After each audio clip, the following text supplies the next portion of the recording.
There's too many people that are isolated in trying to do good work for God. They're all trying to figure out how to market Catholicism in a fresh way that actually engages people. So we tried it the first year, had tremendous success. It's exciting. I'm having fun. I'm meeting a lot of really great people. I have been to all of these shows over the last year, and by far this is my favorite. I want to emphasize the importance of what you're doing as lay apostles in the CMN. The Catholic Marketing Network has a service that the marketplace needs and the church needs. There's the distribution of a lot of Catholic religious items, but most of the people you talk to, they say, we really come for the networking. It's a great joy to be here. In fact, it was almost 10 years ago that I came to the Catholic Marketing Network for the first time.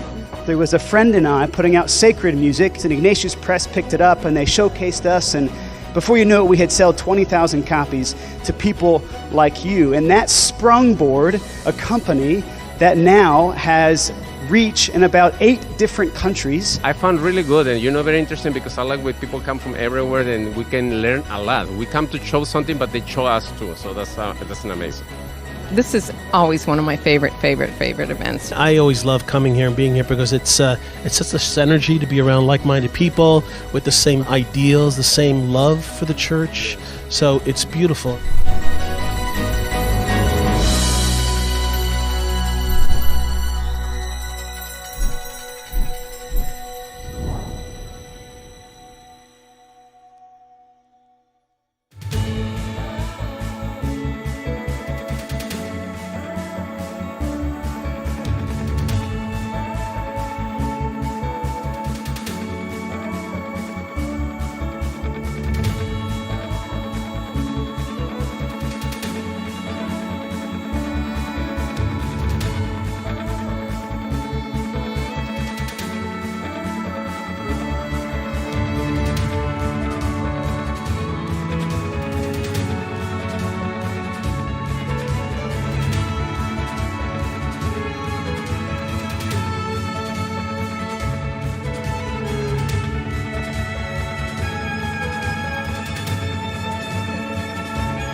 And I on this podcast, and I'd love to read your bio first before we begin this discussion.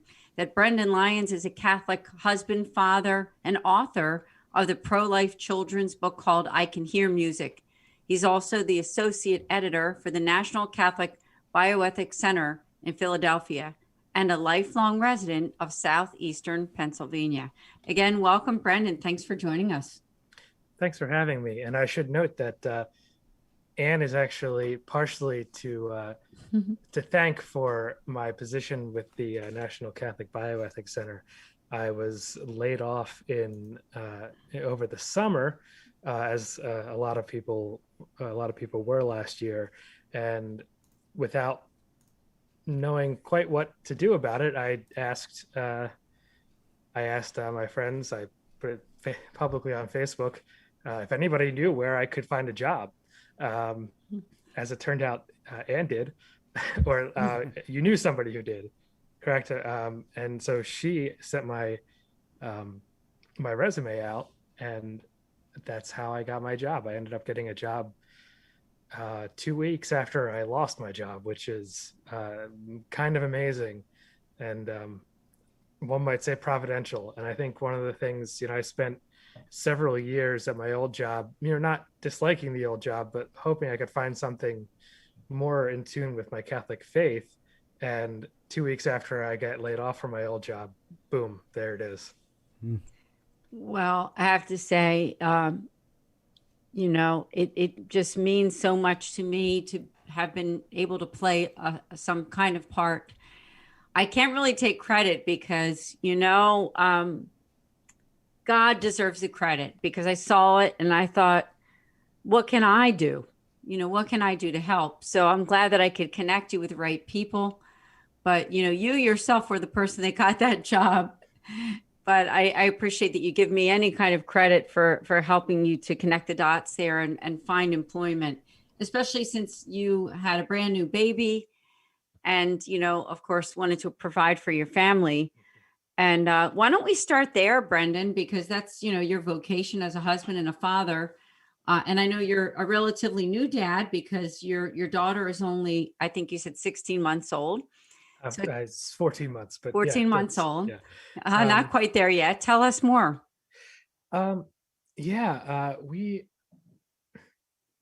She was born last April into, kind of crazy land, but it was an interesting experience, but I couldn't tell you if it was a weird experience or not, because it was all weird because it was my first child. She was born in April, and the hospital stay was kind of odd, but it didn't really matter because it was kind of just the three of us got to be in the room together for 2 days. And I've heard from other people, you don't get a whole lot of family time right after the birth, but that's basically all we got, which was great. And honestly, the lockdown going on ended up meaning that instead of 1 week of paternity leave, I got a week of paternity leave, and then 2 or 3 months of working from home with my daughter, being able to help my wife whenever. So it was one of those things that was kind of, it was definitely a bad time, but parts of it ended up being a blessing for my family. So, but she's amazing. I don't really need to tell you, but she tell us her name, her full name. Oh yeah, absolutely. Sorry, her name is Marielle. Marielle, beautiful. Marielle Lyons. Yeah, we got that from a couple of different places. One of which is from Maristella, the Star of the Sea. And we just really liked that. We wanted to do a Marian name, and we also wanted we had liked the name Eleanor, but we decided to take Mary and Eleanor and make Marielle. And I mean, we saw Marielle and we were like, hey, that works for both, so let's do that. So it was good. She's almost walking. She can walk with a little bit of help. She can stand just fine. She's saying things that are very close to words. She can say like duck and bear, and it kind of comes out a little slurred, but it's definitely what she's saying, because she'll pick up the animal and go duck, duck, duck. And then she walks around with 2 ducks going quack, quack, quack, quack. So, I love this. Oh, so she learned all that. So much and fun. She learned how to offer me food and then take it back and eat it. My mother taught her that. My mother also taught her some other things, but the thing I remember most is the fact that she taught my daughter to trick me. So much fun. I'm thinking of both you and Bill, because Bill, of course, has little Elvin Francesco, was born 5 weeks ago, right, Bill? 5 weeks. Yeah. He was born May 5th, Cinco de Mayo. So but no, it's beautiful. Are you getting any sleep? That's my first question. That's so I don't. Maybe you should tell me first, because I don't want to. No, we got very lucky. My daughter is extremely calm. What many would refer to as a trick baby, to lull us into false sense of security when we have a second child. But she actually slept through the night for the first time pretty early on. Did she really? Wow. Yeah, it was maybe 14 weeks the first time she slept through the night. Which isn't to say she always sleeps through the night, but yeah, she sleeps really well. So I'm happy to say, but I'm also a little embarrassed to say, because other young parents are like, exactly. Oh, my baby hasn't slept in 3 days. And I'm like, sorry. Yeah. So she's sleeping really well at 14 months old. That's good. I mean, sometimes kids get up and that's going awesome. through like the teething and things like that, from what I remember. Yeah, teething was interesting, but she got like 7 teeth in the span of a month and has decided to stay there. So it was a rough month, but then she's got her nice little 7 teeth now, and I guess she's happy with that for the moment. That's good. Oh, it's so awesome. Just listening to you talk, there's so many, it's so great. And especially with, Father's Day coming up, in just a couple of weeks here, that's also awesome. Just being able to reflect on fatherhood, just so much joy in that. There's so much joy in listening, in your voice. And I know it's very similar in mine. So it's awesome, and congratulations, and certainly a beautiful name for her, and Marielle is beautiful to you as well. Yeah, thank you. Yeah, it's a blessing to discuss parenting. I mean, of course, my kids are way older, and sometimes my kids, I kiddingly say, resent the fact that I still refer them as my babies, right? But in their mid-20s, but they'll always in some ways be our babies, right? I mean, especially when you're raising. You remember, I still remember those times like that you're describing, this times when they were so young. And anyway, I kiddingly say that resent, because I think kids like the fact that their parents honor them in that way and still see the child in them, not in an immature way, but in a caring way, if that makes sense. Oh yeah, absolutely. In a caring way. For sure. Yeah, but it's always your relationship to them, even as they change, is a nice thing about parenthood. Even my 14-month-old is different than she was at 13 months, I would say. She has a sudden change in attitude or something. She's becomes very much more opinionated, and you're like, oh, but I don't know who this kid is, but that'll change again in a month. And that's right. They're always be a teenager changing for 12 years is what how as I understand it. Yeah, it's amazing. Parenting is the best. But well, anyway, Brendan, why don't we talk about? Let's start with your life. I mean, with your faith. I mean, were you always a person of faith? And was there a point in your life when your faith became even more meaningful to you? Well, if it's the last question, hopefully every day it becomes more meaningful to me. But amen. I have always been a practicing Catholic. I haven't always known what that meant. I think a lot of us can relate to that. Mm-hmm. And so it's one of those things that, you can look back and say, wow, did I really think that was what being a practicing Catholic was? And it seems like sometimes it feels like you can look back every 5 years and be like, oh, did I think that was enough? But that's part of the the learning process. So I would say, I've always been a churchgoer. I think there were 3 weeks in college where I obstinately decided not to go to church, and I felt terrible about it. So I went right back. So yeah, I've always gone, and I would say though, it wasn't really until I became a youth minister, because I thought, I know a lot about being Catholic, and just being around the parents and the youth minister and some of the high school age kids who are all so much more, not just knowledgeable, but like passionate.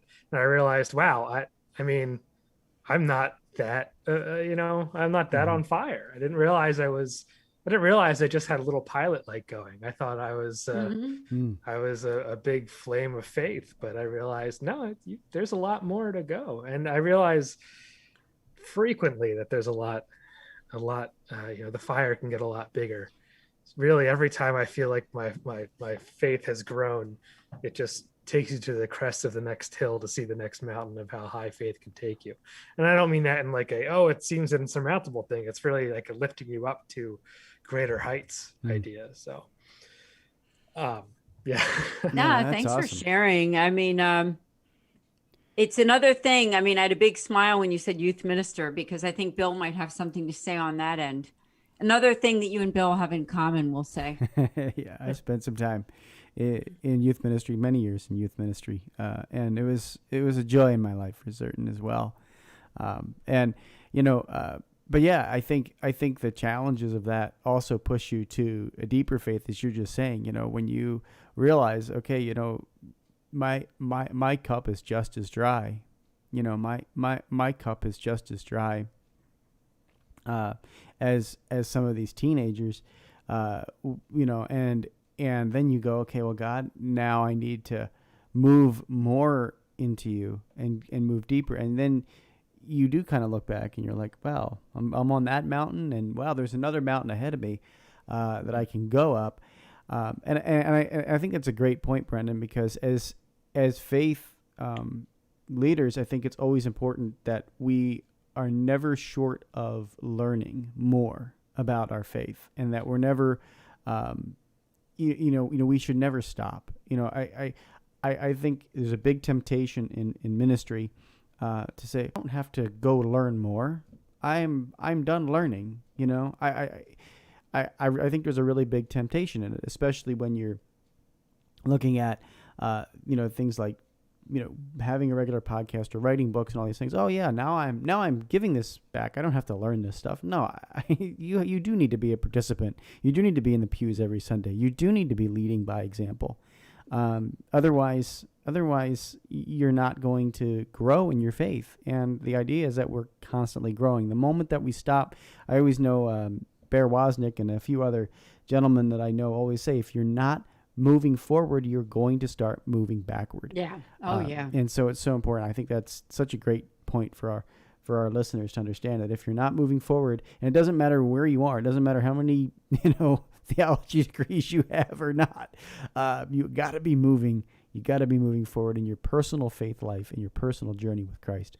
Otherwise, you're going to be drifting backward.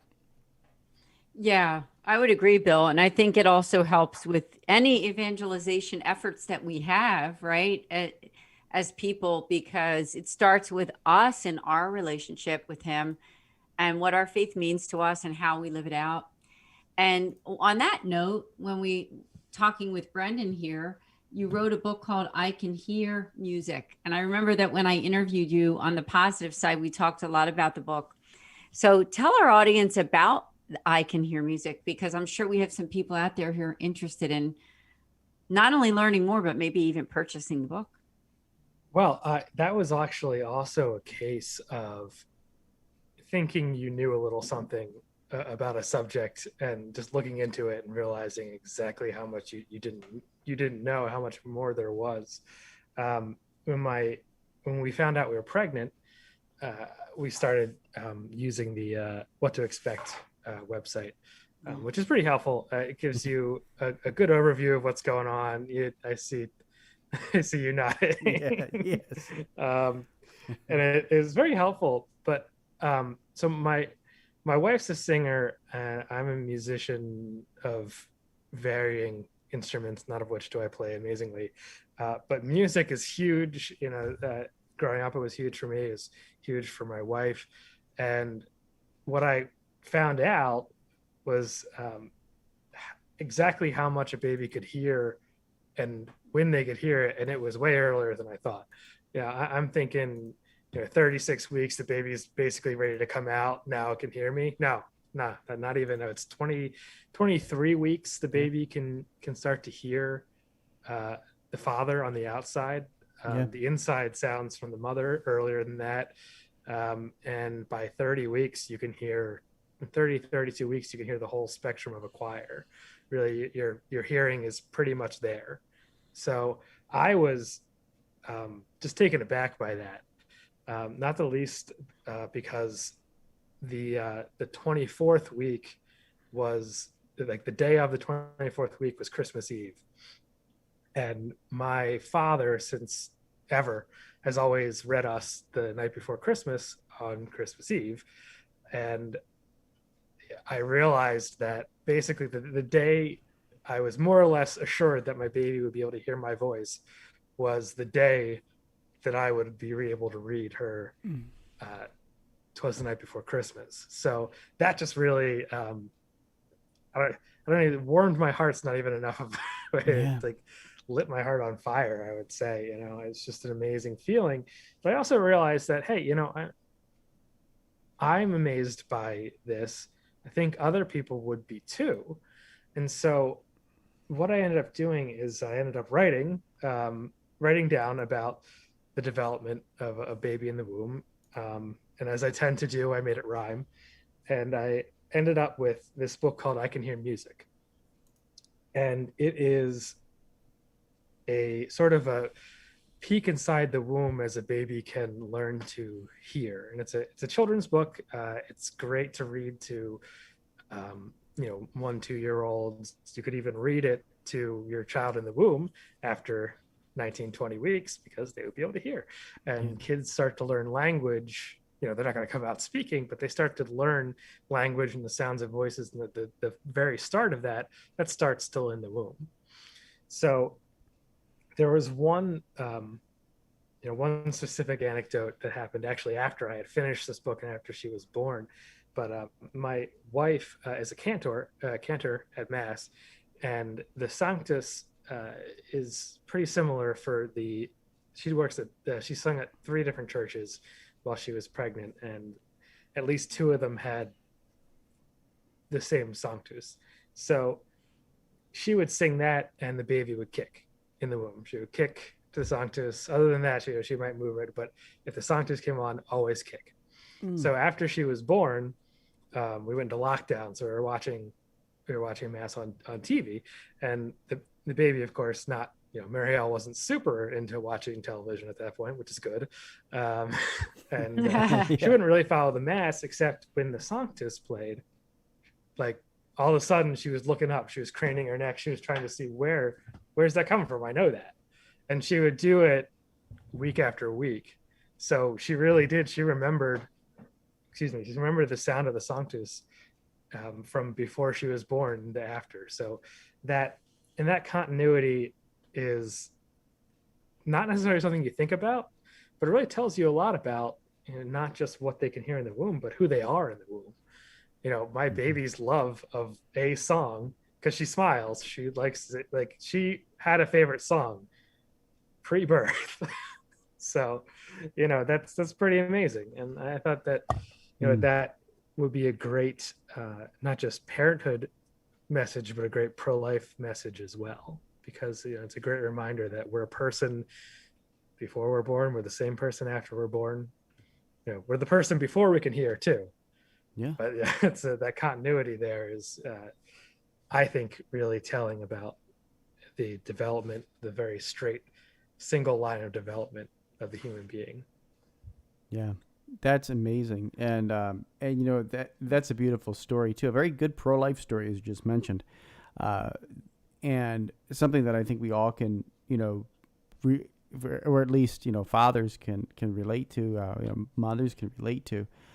to read and speak to their children before they come out. I know I did the same thing. I was reading all kinds of books to the belly as I was awaiting the arrival, and now I read those same books. And you're exactly right. It's very interesting to see which ones that he is more responsive to, because I read Green Eggs and Ham to the belly. I read Cat in the Hat. I read these stories well before he was out of the womb. So it was quite beautiful to hear you kind of reaffirm that, because that's totally the case with Elvin. Yeah. Yes. It really is quite amazing, because you think a lot about, I want to bond with that child, or I want to talk to the child, but the child's bonding with you while you're doing that too. And the child can be bonding with older siblings. This older sibling can be bonding with the child. You have your 3-year-old who has, like a 3-year-old, they probably have a book memorized at this point. They might not be reading it, but they've got a book memorized. They might be able to recite part. If you can help them, they can read it to the womb, and that baby is going to hear and recognize their sibling's voice afterwards. And that's just a fact. I've actually got the citations. It might be the only children's book with citations in it, but it has. I have endnotes in the children's book, just in case anybody was wondering about where I got these weeks. I wanted people to know that yes, this is it's a nice children's book. It's a fun thing to share. It's also true. It's very true. It's just beautiful, Brendan. I just want to thank you so much. I don't want to forget to thank also the person who introduced you to me, is Mickey Kelly. He's a good friend. He's also the president of the foundation that I represent, St. Raymond Nonnatus Foundation. And you were a great guest when you came on my other show, and I'm honored to have you. And now you're a dad. I mean, back then your wife was pregnant, and the book was like brand new. So I just can't say enough good about the work that you're doing and this book. And so tell us, though, if someone's listening and thinking, I want to get that book for my son or for a friend of mine, where would they be able to purchase the book? So if you're looking for single copies of the book, you can get it on Amazon. It's on Barnes & Noble. It's on christianbook.com and Books A Million. But if you searched I Can Hear Music and my name, Brendan Lyons, it comes up. Now, I also am for pro-life organizations. I've been giving books for half price. Particularly, I've been trying to, I won't get into too much detail because we're still in the early stages, but I'm working with one Knights of Columbus group to bring copies of it to women who decided they want to get an ultrasound to, at one of the pregnancy resource centers. Yeah. So they will also receive a copy of the book so the literal look inside the womb would also have a figurative look inside the womb. So, and that's for people who they came seeking this information. It's what they want to know about. So, and that's something I'd really like to do, because I think it gives an opportunity for bonding. And, if you're coming to a pregnancy resource center for an ultrasound, you want that bonding. You may be conflicted, but you're there for that bonding. So people can actually email me at, can I give my email? Is that okay? Or? Please do, Brendan. So it's a little weird. I apologize. Eventually I'll probably get an actual official one, but I'm still starting out here. So it's lyndenbronze at gmail.com with a period in there. So it's LYNDON period BRONS at gmail.com. So you can email me there. I have an order form. So if you're with a pro-life group, and especially if you're a pro-life group who wants to share this book with resource centers, you can get that for half price. And I'm really happy to work with anybody to make sure that can happen. So that's great. That's so great to hear. And, I know there's a lot of pro-life people out here in the Midwest that I know. And so I'm definitely going to recommend that to, people at Pro-Life Wisconsin and everywhere else, because I think there is such a great strategy there. Let's just say that. That's a phenomenal strategy to pair that with people who are seeing ultrasounds, or that are, trying, to have maybe having that battle just to push this over the edge, and to know that you can, talk with your baby, sing with your baby. And that is just so beautiful. So, encourage any pro-life groups, contact Brendan. My artist is actually from the Midwest. Her name is Missy Johnson, the illustrator, and it was actually her suggestion to try to reach out to the pregnancy centers. But she's from Nebraska. She's part of the Life Runners. You ever heard of them? Oh, Life Runners. Yeah. Mickey introduced me to them. Yeah. So and she's a young artist. And she's a very nice person. Gave me the great idea for the pregnancy centers. So gotta thank her for that. Brendan, let me say this. Let's definitely connect after the podcast, because through the foundation that I represent, I do know some people even in other states that are involved with pro-life that I could definitely introduce you to. And I hope that would help.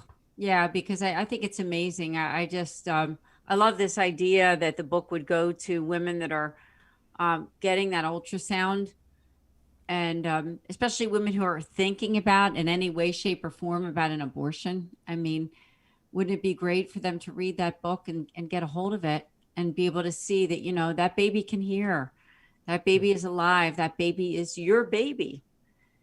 And so I thank you for doing this, Brendan. Really Thank beautiful. You. Yes. Yeah, I really wanted to find a way to kind of speak to the heart of the matter. And I think that just speaking to the humanity of the child in the womb it's really what it comes down to. When we can have, we can have legal arguments, we can have philosophical arguments even, but when you get down to it, the literal biological truth here is that there's a person in the womb, and that's what we're pushing about. That's why it matters to us. It's for all the things that get said about pro-life people, what really matters to us is that we really truly feel there's a living human being in there who has the value of a living human being, who has that dignity. So say whatever you want about us, that's what really matters to us. Yeah, exactly. And I like how you said that's the heart of the matter.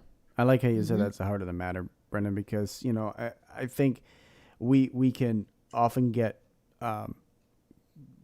marginalized, right? Like it's just, you're pro-life, you're against women's health, you're against this, you're against that. No, actually, no, we're not, right? And we're about fighting for equality. We're about fighting for the dignity of each human being, and as Catholics, I think that takes on, a special relationship, because it really is womb to tomb, from your very first heartbeat, from your very first moment of conception, all the way to the last breath you take and last heartbeat. That is, that life is sacred, and it's not owned by you. So pointing that out and giving people the something so simple like music to be the thing that relates and ties people together, I just think is ingenious and certainly a beautiful thing. So just thank you for spending the time, and obviously prayer brought you through it too. Prayer and your own walk with the Lord, your own walk with your family brought you to it. That realization. And so that is just, so awesome that your experience led you there. Yeah. Amen. You say a lot of prayers when you're a father. Yes, you do. Well, when you're a parent, I think you've. Yes, you do. Yes. You think you prayed a lot beforehand. Yeah, right. That's how you have a child, right? Which isn't to say, I don't want to be that guy that's like, well, you think you know what's going on, and then you become a parent. No, it's not like that. It's just a matter of, oh, now I have another life I am praying for. That's right. Amen. Amen. So definitely, I want to make a shout out also to our listeners, because if you're listening to this podcast, I mean, Brendan has a wonderful book that would really makes a difference. I Can Hear Music, Brendan Lyons. So definitely reach out to him, and any pro-life groups that that you think are interested in this book, because we're hoping this book kind of goes viral all over the place, right? I mean, it's an important book. It really is. And I thank you. Why don't we turn to the work that you're doing now at the National Catholic Bioethics Center? Love to hear more. Yeah, that actually is quite related to the idea of womb to tomb caring for people, because while I think one of the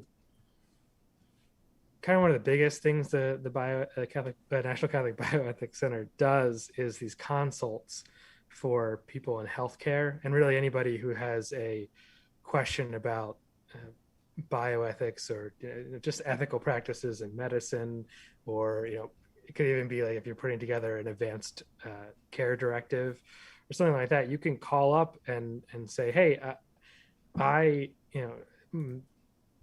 the doctor wants me to go through this procedure, or I'm a nurse and the doctor wants me to help out with a hysterectomy. Is it okay for me to do that? And the ethicist will go through the situation with you. We'll talk about, hey, okay, well, is it intentional sterilization? Is there a health situation? Like, is it cancer related? Because if you're doing something to protect the person's life, it might be okay. If it's just an elective sterilization, the Catholic Church isn't okay with that. You shouldn't be involved with that. And so if you have that question, this is especially important for healthcare providers, but you can call the National Catholic Bioethics Center and actually speak to somebody whose job it is to parse out some of the double effect scenarios and some of the other Catholic teachings that will help you figure out if you are cooperating too closely with something that's evil, or if you are if you're being compelled to do something, you can talk to us too, and we can help you figure it out. Now I say us, you will not get me. I'm just an editor. So, but we have a lot of people who are really good, really know what they're talking about. Me personally, I am an editor for most of our written. So we have a quarterly journal, which has scholarly articles dealing with bioethics. One of the ones we had was this, I think we have it coming out. It was about embryo adoption and the ethical questions surrounding, we have these frozen embryos that somebody left behind. The Catholic Church definitely teaches that should never have happened. But what does it teach about what we do with the embryos they're alive now? It's one of those situations where, we don't agree with the making of a whole bunch of embryos for something like IVF, but once somebody is alive, they're alive. It's a person, so there's certainly it's a huge question mark. And I it's really not resolved. It's something that we need to resolve, but that's one of the articles we have coming out. So I do the editing, fact checking for that. Some of it. There's 3 of us in the publications department that do that. Well, 4 of us actually, and it's a lot of fun. It's you talk about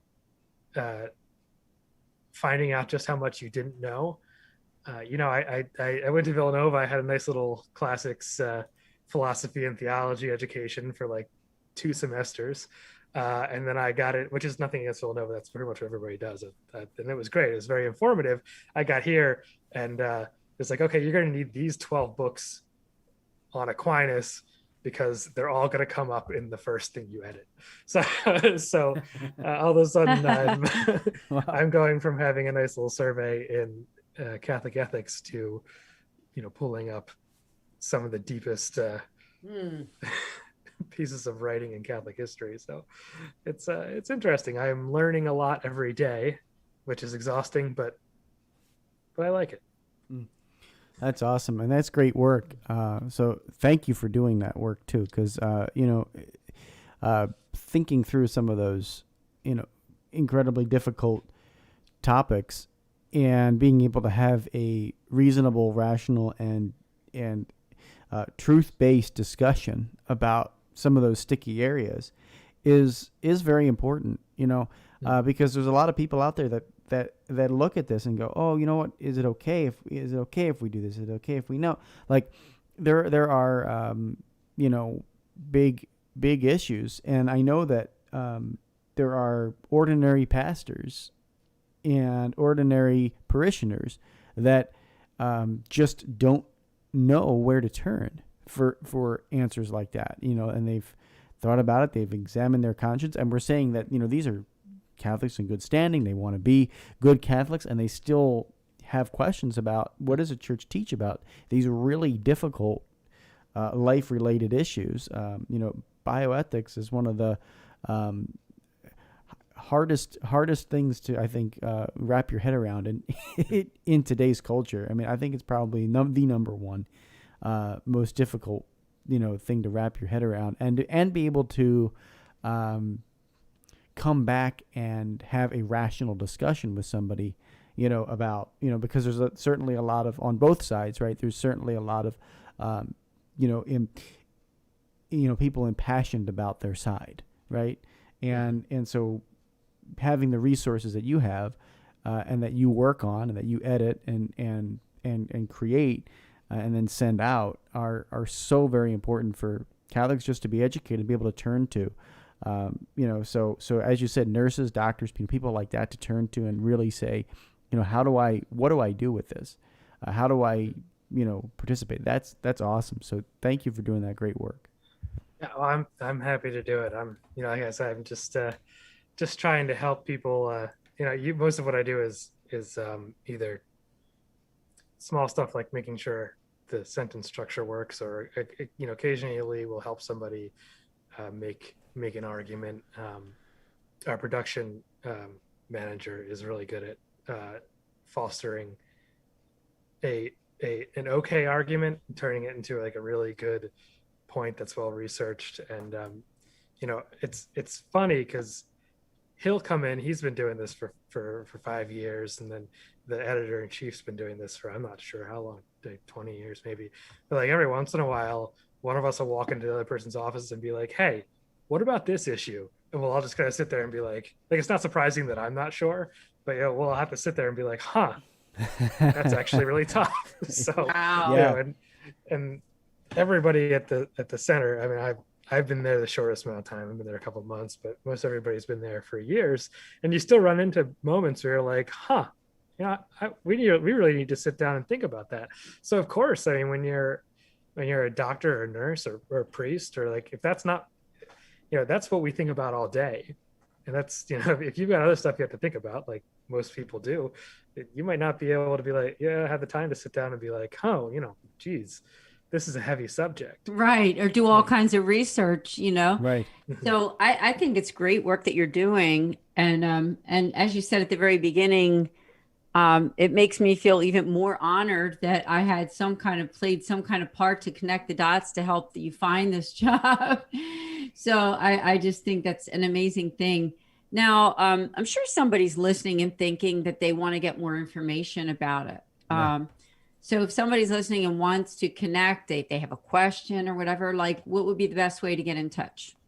So the National Catholic Bioethics Center, their website is ncbcenter.org. And then they, if you want to call and get a consult, you can call 215-877-2660, and they should be able to connect you to the consults. And for the life of me, I don't see the direct consult line. That's my fault. I should have been prepared for that. It's But okay. yeah, I'm sure if they go to the website or whatever, would it be there? Yes. Would it be there somewhere on the website? Okay. Yeah, it is.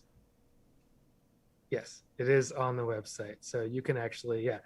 Oh, yeah. So it is 215-877-2660.